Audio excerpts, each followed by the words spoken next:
Imani Jada Bruce is a 5-year-old black female, approximately 3 feet 8 inches tall, weighing 65 pounds.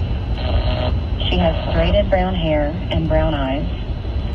Imani Jada Bruce was last seen wearing a pink and purple nightgown with a unicorn on the front. The abductor, Crystal Beatrice Walston, is described as a black female, 5 feet 11 inches tall, and 230 pounds.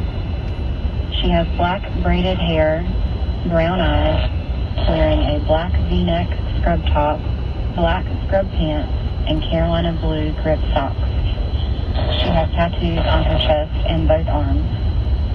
They were last seen traveling towards downtown Sanford from 215 Bracken Street in Sanford in a silver 2011 Lexus RX 350, North Carolina registration of JKC 6112.